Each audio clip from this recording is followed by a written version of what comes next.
Hola amigos y amigas, bienvenidos a nuestro programa de debate político, tesis y antítesis. Gracias como cada semana por su sintonía. Agradecemos la presencia también de los asambleístas Virgilio Hernández y Luis Fernando Torres, con quienes analizaremos la reforma laboral planteada ahora sí oficialmente a la Asamblea Nacional. Yo soy Belkis Sánchez y por los próximos 30 minutos seré la encargada de moderar este debate político. Recuerden que llegamos a ustedes gracias a la señal abierta de la televisión legislativa del Ecuador en los canales 42 en Quito, 22 en Guayaquil, 27 en la ciudad de Cuenca. También por la radio de la Asamblea Nacional. Nos siguen además por la web a través de envivo.asambleanacional.gov.es y también agradecemos la reproducción de tesis y antítesis a la red de canales comunitarios regionales del Ecuador asociados se crea, así como también al portal de noticias ecuadorenvivo.com. Aquí iniciamos. Como homenaje a los trabajadores que murieron el 15 de noviembre de 1992, el ministro de Trabajo, Carlos Marx Carrasco, presentó las reformas al Código del Trabajo el pasado sábado en la ciudad de Guayaquil. Estas tienen 5 ejes y aquí un resumen. Cuando se cumplieron 92 años de la masacre a los trabajadores, sucedida el 15 de noviembre de 1922, el presidente de la República, Rafael Correa, y el ministro de Trabajo, Carlos Marx Carrasco, entregaron a la titular de la función legislativa, Gabriela Rivadeneira, el proyecto de ley para la justicia laboral y reconocimiento del trabajo en el hogar, en el que se destacan 5 ejes. Primero, profundización de la estabilidad laboral. Segundo, búsqueda de la equidad. Tercero, modernización del sistema salarial. Cuarto, democratización de la representación laboral. Quinto, universalización laboral. De estos grandes aspectos se desprenden propuestas como la de contratos indefinidos superados los 3 meses de prueba, control al sueldo de los empresarios, quienes podrían ganar solo hasta 20 veces más que el trabajador con menos salario. La mensualización de los décimos será una alternativa voluntaria tanto para el sector privado como público. Se plantean cambios en la elección de los representantes de las organizaciones de los trabajadores. Y la propuesta que más discusión ha levantado es la universalización de la seguridad social a través de la inclusión de las amas de casa. Y bien, asambleísta Hernández, iniciamos con usted brevemente una visión general de lo que ha sido la propuesta. A ver, creo que son 5 puntos importantísimos que sin duda van a revolucionar un código del trabajo que requiere cambios. Incluso en un primer momento pensamos que se requiere un nuevo código del trabajo. Yo soy de los que sostengo aquello. Ya el código de trabajo que tenemos, que data de la década del 30 del siglo anterior, no responde a las nuevas realidades que el país tiene. Sin embargo, por toda la serie de connotaciones políticas que se presentó en torno al código, más bien se ha pensado en presentar reformas a estos 5 ejes que planteó el presidente de la República el día sábado: estabilidad, equidad, modernización del esquema salarial, democratización de las organizaciones sindicales y también lo que tiene que ver con la afiliación de las trabajadoras del hogar. También la Asamblea ha señalado, y con seguridad habrá otros temas que se tengan que incluir, de tal forma que podamos tener un código no nuevo, pero por lo menos bastante actualizado a las nuevas condiciones y a las nuevas relaciones, tanto laborales como sociales, que se presentan en el país. De tal manera que me parece que estas reformas son importantes, estas reformas dan cuenta de acuciantes problemas que existían en el país y frente a ello se intenta dar respuestas también con la legislación. No podemos seguir teniendo normas legales de hace 80 años cuando las realidades en el país han cambiado poderosamente.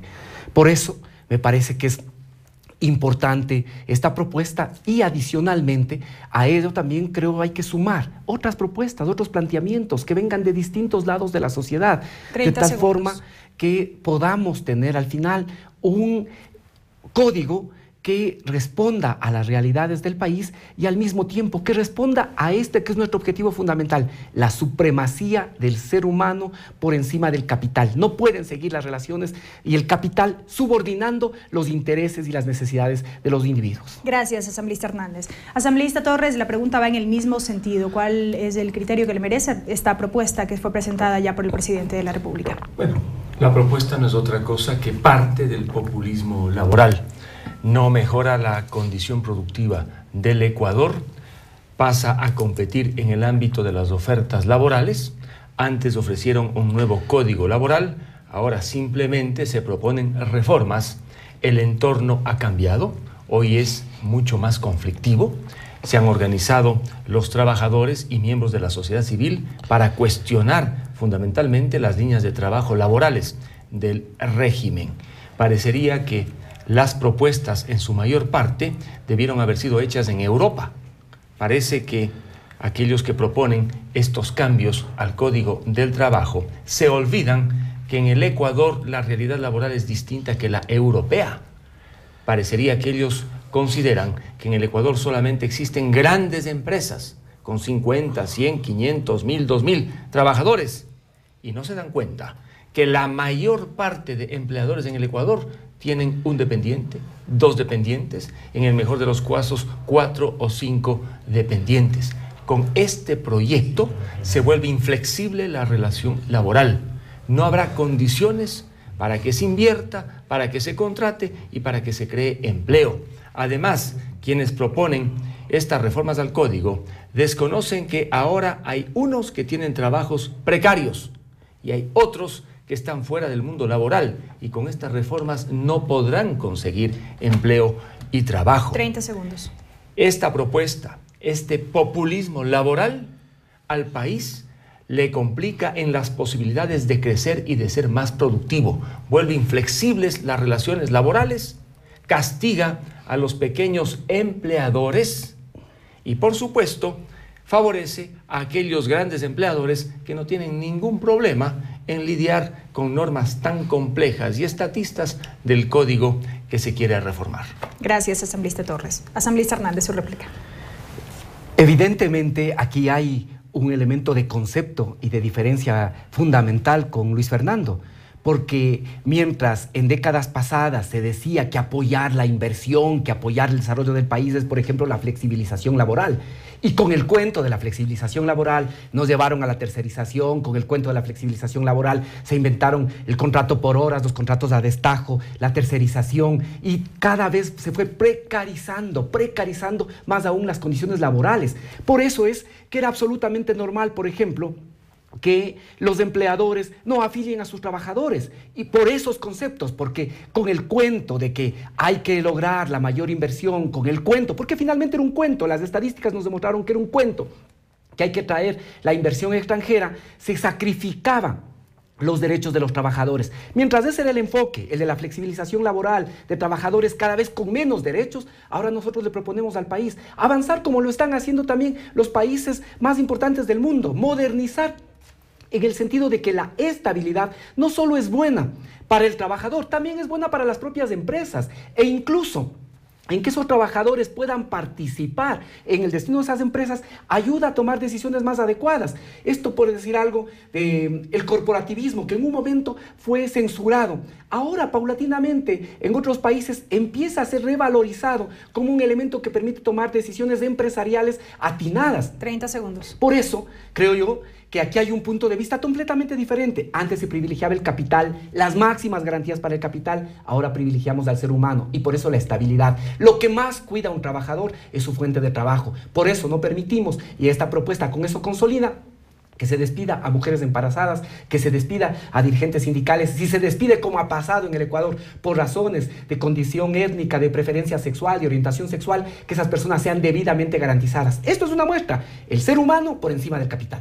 Gracias, asambleísta Hernández. Asambleísta Torres, tal y como está planteada la propuesta de reformas, no se presenta como beneficioso estos planteamientos, el tema de la estabilidad laboral, la universalización de la seguridad social y entre otros elementos. Hay algunos temas que parecen interesantes, la afiliación de las amas de casa. Habrá que discutir cómo se va a financiar esa afiliación para que no sean finalmente sometidas a un engaño las amas de casa. Hoy se dice que aportará la ama de casa y el Estado una parte. El día de mañana pueden decir que no alcanzan esos aportes y que también aporte el hijo, el marido o el padre de la ama de casa. No está claro cuánto va a costar esa afiliación para que no sean engañadas.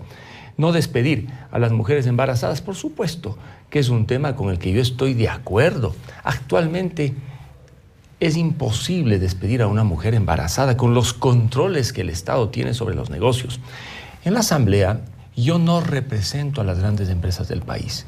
Yo represento a los empleadores medianos y a los pequeños e individuales. En mi provincia, en la de Tungurahua, las grandes empresas uno las cuenta con los dedos de la mano. La mayor parte de empleadores son sujetos individuales o que tienen 2 o 3 empleados. Y yo veo el drama de estos empleadores y de sus trabajadores. Esta propuesta la analizamos el fin de semana con un empleador que tiene a 6 dependientes. Y los 6 dependientes decían, ojalá no le afecte a usted esta reforma, porque si le afecta, usted cierra el negocio, ese pequeño negocio textil, y nosotros nos vamos al desempleo. En el tema de las utilidades, por ejemplo, y hay preocupación, especialmente con esta amenaza, que desde el Servicio de Rentas Internas o desde el Ministerio de Relaciones Laborales se va a impulsar una coactiva en contra del empleador individual para pagar utilidades supuestamente no pagadas. Se distorsiona completamente. Yo les invito a quienes proponen esta reforma a que piensen que en el Ecuador hay empleadores individuales, pequeños, y con esta reforma les castigan y les liquidan a ellos y a quienes ellos podrían contratar.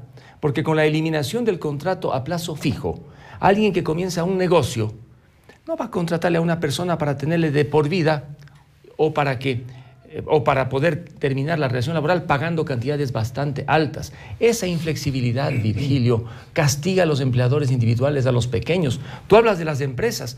Las grandes no tienen problemas. Tienen ingresos, tienen asesores, contadores. Pensemos en los pequeños, en los medianos, que son los que generan empleo y trabajo. Y con esta reforma van básicamente a provocar desempleo en el país. Gracias, asambleísta Torres. Amigos, nos vamos a una primera pausa. No se vayan, esto es Tesis y Antítesis. Analizamos la propuesta de reformas al Código de Trabajo. Volvemos.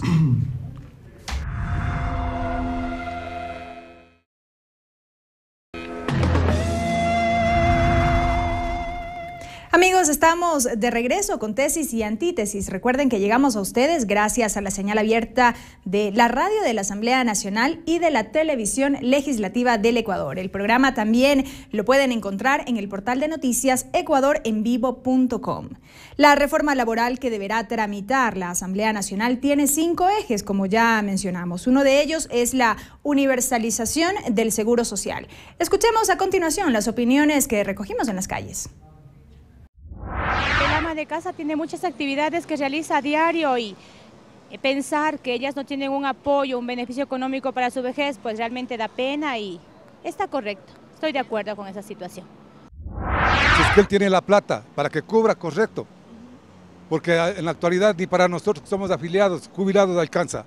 Peor, para que haya una buena atención a las damas de casa. Está bien que se jubilen, está bien perfectamente, pero no con la propuesta que él hace. No, que $2, que $5 y que en 2 años o 4 años va a jubilar a la ama de casa, eso no viene al caso, discúlpeme.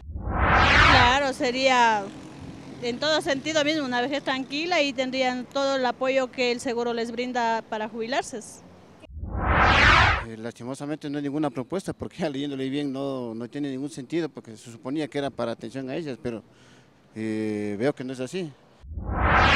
Excelente. ¿Por qué? Porque antes no eran tomadas en cuenta y el trabajo de como amas de casa es bastante duro. Claro, porque es un trabajo prácticamente no tiene límite de tiempo, porque están desde la mañana hasta que se termine el día. Las afiliaciones concretas y totales, porque de lo contrario, alícuotas solamente es demagogia, ¿ok? Va a quitar a uno y va a dar a otro. Saca de un bolsillo y pone un del otro, eso es lo que va a hacer. Bien, amigos, ya teníamos ahí las opiniones de los ciudadanos. Asambleísta Hernández, ¿qué decir al respecto? Es necesario que las trabajadoras que realizan actividades en el hogar serán reconocidas. Esto me parece que conceptualmente también es un elemento importante. ¿Por qué? Porque por primera vez se visibiliza el trabajo doméstico que hasta ahora siempre ha estado oculto. Segundo, yo creo que es una propuesta seria, es una propuesta que cuenta con cálculos actuariales, es una propuesta que dice con claridad cuánto va a ser el aporte de cada persona, dependiendo obviamente de su nivel socioeconómico, porque la seguridad social se mueve bajo un principio que es el de la solidaridad. Por lo tanto, el Estado va a contribuir dependiendo del nivel socioeconómico de esa trabajadora del hogar. Una parte tiene que provenir también del aporte efectivamente de quién va a ser beneficiario, como lo hacemos todos los afiliados a la Seguridad Social. Y yo creo que aquí también un elemento importante que hay que discutir, y seguramente en la Asamblea se podrá debatir más de esto, es el tema del aporte de la sociedad. En el proyecto está planteado que una parte de las utilidades, de las empresas sobre todo, que pagan por encima de las 24 remuneraciones como utilidad, pueda ser destinada como contribución de la sociedad para financiar. Habrá que mirar, yo creo que es un tema que hay que discutir, que hay que debatir. Me parece, por ejemplo, que también habría que pensar ahí una recomposición de cómo se distribuyen las utilidades, de tal manera que quienes menos ganan puedan tener más utilidades y quienes más ganan menos utilidades. Pero esa será una parte del debate. Entonces decía 30 segundos. Que los cálculos son absolutamente claros. Hay 4 niveles. En el un nivel, el Estado básicamente subsidiará hasta el 90%, y en otros casos no tendrá subsidio, cuando las personas pueden cubrir, cuando las personas pueden pagar. Es una propuesta seria y yo creo que no hay que temerle. Lo mismo se decía cuando señalamos que el salario y la remuneración mensual unificada, por ejemplo, de las trabajadoras domésticas, tiene que ser el mínimo vital. Se decía que con eso se va a acabar el trabajo doméstico. Y al cabo de los años, lo que ha pasado es que se ha fortalecido el vínculo laboral y se ha fortalecido también las relaciones de empleo en el país. Por eso ha bajado el desempleo y por eso también ha bajado el subempleo. Gracias, asambleísta Hernández. Asambleísta Torres, y prácticamente ya estarían definidos los parámetros para lo que será el financiamiento de la seguridad social o la afiliación a la seguridad social de las amas de casa. ¿Dónde entonces estarían los vacíos? Bueno, dicen que se va a financiar con un aporte creciente del Estado en función de lo que aporta la ama de casa. Pero el Instituto Ecuatoriano de Seguridad Social tiene un altísimo déficit actuarial. Con la incorporación de las amas de casa, ¿sube o no ese déficit actuarial? Deberían decirnos. Que es difícil financiar la afiliación de las amas de casa, por supuesto, y por ello está interviniendo el Estado para ser también copartícipe en el aporte del Estado. Las cifras no están claras. Entiendo que algún funcionario de gobierno ha dicho que esto cuesta $12 millones. Algún asambleísta del bloque de gobierno ha mencionado que superará los 50 millones. No existe claridad en cuanto a las cifras y a los costos. Que estoy de acuerdo que las amas de casa estén protegidas, por supuesto, pero con reglas claras, para que ellas no sean engañadas y tampoco los que forman parte del entorno familiar. El reciente Premio Nobel de Economía francés hizo una propuesta muy interesante. Él dijo que sería conveniente establecer un impuesto que debe pagar el empleador cuando despide a un trabajador. Y el impuesto aumenta mientras el trabajador no puede conseguir empleo. Ello se convierte, este tributo, en un incentivo para que no despida y para que el empleador le ayude al trabajador a encontrar otro empleo y trabajo. Pero es muy distinto este tributo al despido con lo que se está haciendo en la propuesta, eliminar los contratos a plazo y convertir a todo tipo de contrato, luego del contrato de prueba, en contrato a plazo indefinido. 30 segundos. Yo tengo muchas preocupaciones. Una joven, por ejemplo, que sale de la universidad, graduada como arquitecta, quiere abrir su oficina. Imagínese usted con qué recursos comienza. Si contrata a una persona y esta persona pasa los 3 meses del contrato de prueba, se convierte en trabajador indefinido. Si no tiene clientes, ¿cómo sostiene el negocio? Si quiere cerrar, si quiere cambiar, no puede. Esas inflexibilidades conspiran contra el empleo y el trabajo de los pequeños y medianos empleadores. Gracias, asambleísta Torres. Asambleísta Hernández. Aquí hay una pregunta que siempre en este año ha estado presente. ¿Para qué es el Estado? ¿Para qué es el Estado? Y el Estado tiene que cumplir efectivamente un papel fundamental en garantizar derechos. El Estado tiene que cumplir un papel fundamental en redistribuir. Cuando se está pensando en incluir a 1,5 millones de personas que hasta ahora han realizado trabajo, porque no es que han trabajado, sino que esos trabajos estaban circunscritos al hogar. ¿Qué es lo que estamos haciendo? Dando un paso fundamental en el tema de la universalización. Y para eso, precisamente, requiere que se establezca toda la normativa y se establezca también todas las regulaciones que hagan posible garantizar esta ampliación de derechos. Me parece que la propuesta es realmente importante en cuanto a la estabilidad, busca de mejor manera proteger también las fuentes de empleo y creo yo que paulatinamente la sociedad se va a ir adecuando a esos nuevos estándares. No es que no hay relación entre el tema cultural y el tema jurídico, hay una profunda relación y si las reglas nos llevan, nos conducen a una mayor estabilidad, paulatinamente la sociedad también irá respondiendo a esos parámetros. Luego, el tema de la equidad. No puede ser que en el país permanezcamos impasibles. Cuando, por ejemplo, en el sector bancario, ¿cuánto gana una persona que atiende al público? 400, 500, 600 dólares. ¿Cuánto ganan los gerentes de esas empresas? 40,000, 50,000, 60,000 dólares. Es decir, a una relación de 100 veces más que el trabajo que hace una persona que atiende al público. 30 segundos. Esto no puede ser. Algún momento había que plantear esto y replantearse este tema, si es que se quiere. Y esto lo que busca no es que se disminuyan los salarios de los grandes gerentes ni de los propietarios, sino por el contrario, que sean corresponsables también de sus trabajadores y que puedan subir esos salarios. Entonces me parece que esto es un paso fundamental. Lo mismo las utilidades. Ayuda también a este mecanismo de generar una compensación social para poder sostener el sistema de afiliación de las mujeres amas de casa, con el tema adicional que yo creo que hay que debatir, que también redistribuyamos la masa y cómo se distribuye las utilidades. Gracias, asambleísta Torres. Sí, está bien que no hay esas distorsiones salariales. En Estados Unidos últimamente se ha cuestionado los grandes sueldos de aquellos que estuvieron en la cúspide financiera y bancaria, que no eran solamente sueldos, sino una serie de primas al final de la gestión por negocios que al final quebraron. Sin embargo, quien es el representante legal, gerente, presidente ejecutivo de una empresa o de un negocio, no solamente cobra por el trabajo hecho, también cobra o debería cobrar por el nivel de responsabilidad, porque de acuerdo con la nueva legislación ecuatoriana, un gerente, un representante legal, responde inclusive con sus propios bienes, y no solamente con sus bienes, involucra los bienes de sus hijos, de su cónyuge, así haya separación de bienes, y de familiares. Es que la legislación ecuatoriana se ha pervertido tanto en estos últimos años que en un tema que solo compromete al negocio, el Estado puede ir en contra de los bienes propios del representante legal y de todo su entorno. En esas condiciones, muy pocas personas quieren ser gerentes o representantes legales de negocios. La situación es sumamente grave y complicada. Establecer remuneraciones, digamos, compatibles con la situación del país es un ideal, pero probablemente no sea la justo dependiendo del nivel de riesgo que tiene alguien que cuenta con su propio negocio. Yo ponía el ejemplo de este ambateño que tiene su pequeño negocio en materia textil, él con 6 empleados. Si existiera algún problema en lo futuro, este señor que es dueño del negocio responde con el negocio, con los bienes del negocio, con sus bienes propios, con su carro, con su casa, con los bienes que tenga su esposa, sus hijos y los familiares. Porque el Estado, Virgilio, que ha metido las narices por todos los lados, es implacable.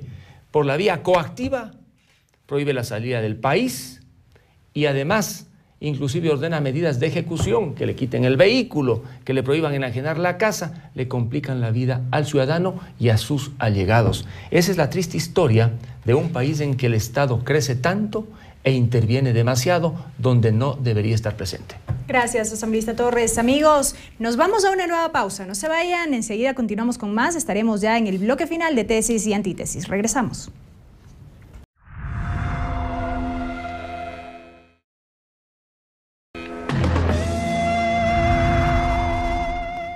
Amigos, estamos de vuelta con más de Tesis y Antítesis ya en el bloque final. Asambleístas, yo les propongo en estos últimos 3 minutos, toda vez que ya han abordado algunos temas, varios de los ejes contemplados dentro de la propuesta, lo que tiene que ver con la universalización de la seguridad social, lo que tiene que ver con la afiliación de las amas de casa en este sentido. Bueno, pasemos a otros 2 ejes, la modernización de las relaciones salariales y la democratización de las organizaciones sindicales. Sí, creo que son también aspectos trascendentales, son aspectos importantes, que es lo que se propone ahora y que tiene de diferencia con la propuesta inicial, que ahora la posibilidad de mensualizar, como se llaman los décimos, va a ser opcional, tanto en el sector público como en el sector privado, de tal manera que será el trabajador, mirando las circunstancias de su familia, el que decidirá si quiere recibir esos aportes mensualmente o si quiere recibirlos acumulados al final del año. Creo que este es un elemento importante. Luego también está el de la democratización. Yo creo que ese es un punto vital. Ahora que Luis Fernando coincide totalmente con los dirigentes sindicales conservadores, vale decir que ellos que ahora incluso realizan marchas por el tema de la no reelección. Hay algunos dirigentes sindicales que cuando yo era adolescente les conocí de dirigentes sindicales y siguen siendo dirigentes sindicales. Es decir, van más de 30 años teniendo la misma función y sin embargo no se replantean si eso tendrá o no alguna consecuencia con los discursos que ahora señalan respecto del régimen político. Me parece importantísimo aquí que, por ejemplo, se pueda elegir a quienes representan al comité de empresa por parte de todos los trabajadores, que se pueda elegir a los dirigentes sindicales con votación libre, universal, directa y secreta. Creería que adicionalmente en la Asamblea se debería recuperar esta idea de la sindicalización por ramas de trabajo.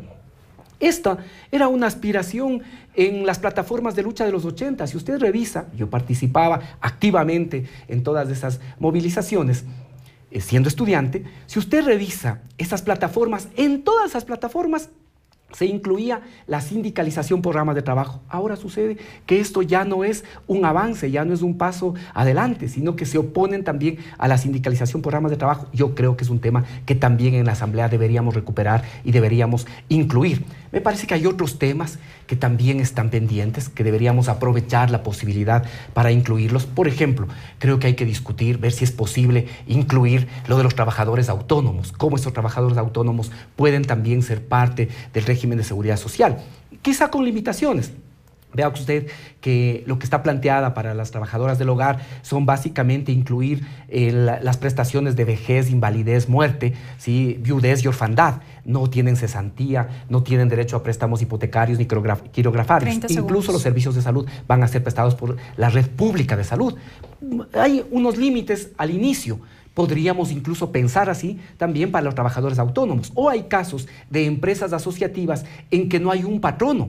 Entonces, creo que estos son temas que también deberíamos poner en discusión. Esta es la oportunidad para que podamos discutir reformas fundamentales al Código del Trabajo que sean capaces de dar cuenta de la realidad del país y, sobre todo, pensar siempre en que el ser humano está por encima de los intereses del lucro, de la ganancia, está por encima de los intereses del capital. Gracias, asambleísta Hernández. Asambleísta Torres, de igual forma, sus reflexiones finales en estos últimos 3 minutos en lo que tiene que ver con estos dos ejes. Mire, sin perder de vista que los trabajadores deben ganar lo que no solo es justo, sino lo que la ley indica, existen 2 grandes modelos que nosotros deberíamos mirar en el mundo. Uno es el modelo laboral de Europa continental y particularmente lo que ocurre en Francia, y otro es el modelo anglosajón, y uno puede mirar lo que sucede sobre todo en Estados Unidos y algo en Inglaterra.